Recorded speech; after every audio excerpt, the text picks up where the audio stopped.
Hey Vital Community, my name is Michael.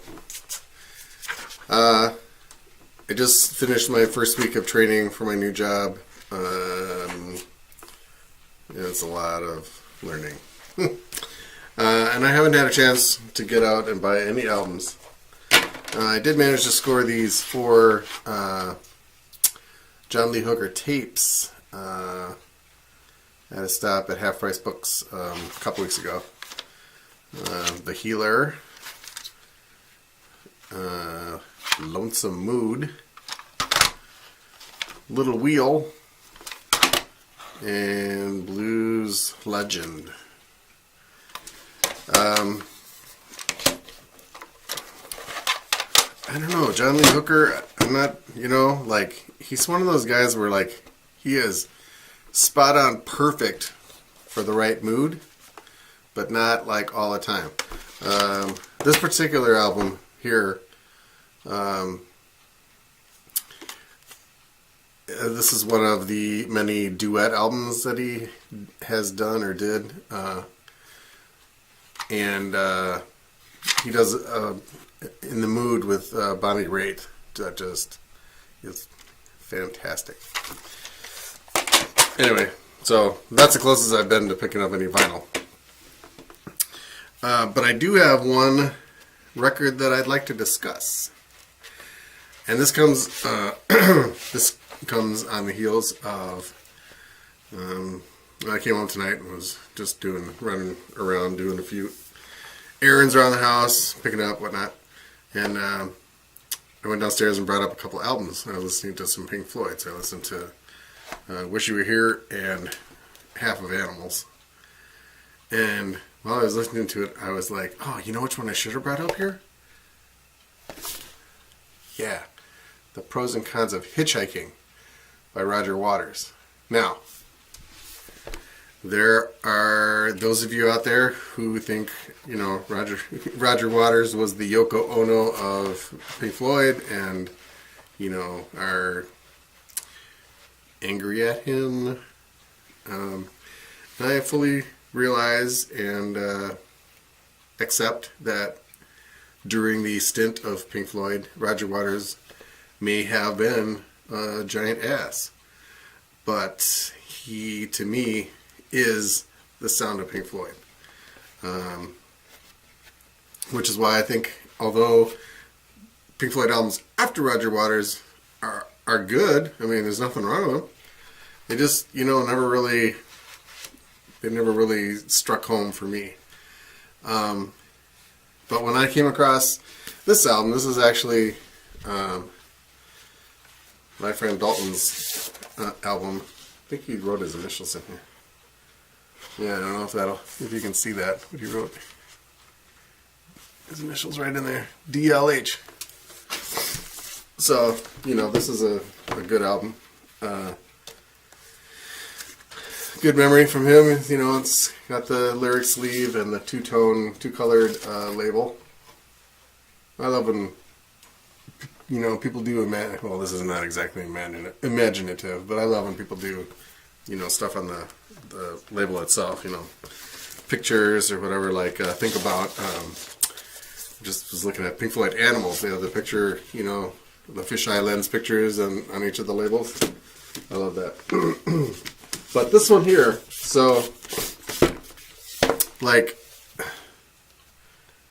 evidently, I don't want to try too hard, but it looks like at one time, the little black dot thing, I don't know if you can see that, but it's like a sticker. I think this was conveniently placed over the Naughty Bits on the cover. Terrible Photoshop job too, but whatever. So I'll stop showing it, or show it over here. But this album is just amazing. I didn't realize actually until this very day that Eric Clapton plays lead guitar on this thing. Eric Clapton and David Sanborn appear courtesy of Warner Brothers. So then I looked, and sure enough, David Sanborn plays saxophone, and Eric Clapton plays lead guitar. So No wonder I like the guitar work in this. Like I said, I am a fan of Roger Waters. And so, you know, to me, this sounds like a Pink Floyd album.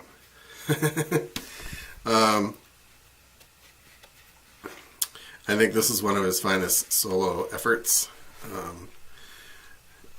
There are, I'm sure, some of you that would probably put the final cut in, you know, which is more really a solo album by Roger Waters than really Pink Floyd. But I don't know that I've ever seen anybody show this one. So my friend Jeff and I used to make tapes and send them back and forth, you know, just, or not back and forth, one-way tapes. But he sent me this one. This is tape number 46 on Maxell. Nice. This is called Pigs on the Wing, and he played a couple songs from Animals on here, which was awesome. And then he sent me this one called War, and he actually melted a hole through the tape. The picture he drew inside, but the hole is melted right through the tape itself, which I thought was really funny.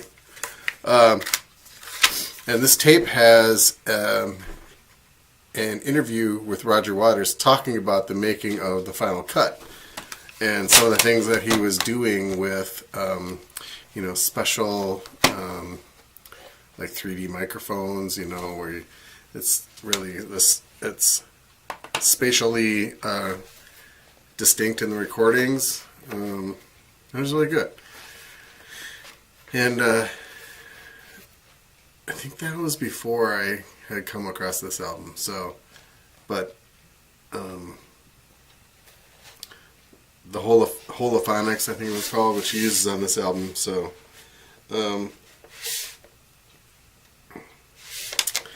but I love this album, and I haven't really heard many people discuss it. So I was just curious how it rates out there in the VC. I would, you know, I sort of have a fond period of Pink Floyd, which is, you know, from Dark Side of the Moon.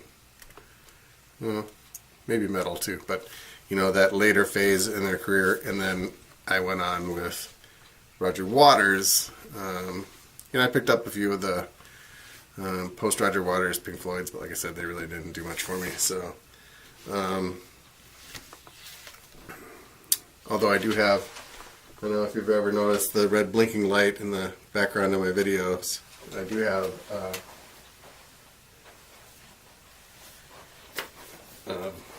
well, this was Dalton's. I mean, I didn't buy this one, but this is Dalton's copy of Pulse, and it still blinks. I changed the battery in it once, but I mean, essentially, I think I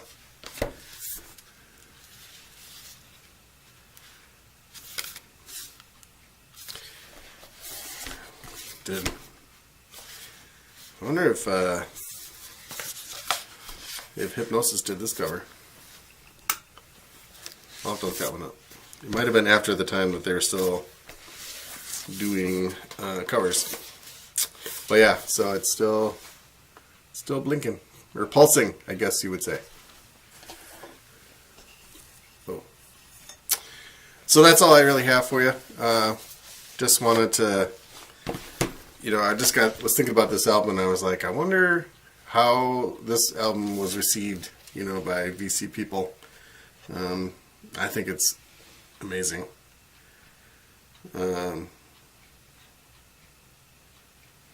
Probably, you know, I would put it alongside some of the best Pink Floyd work myself.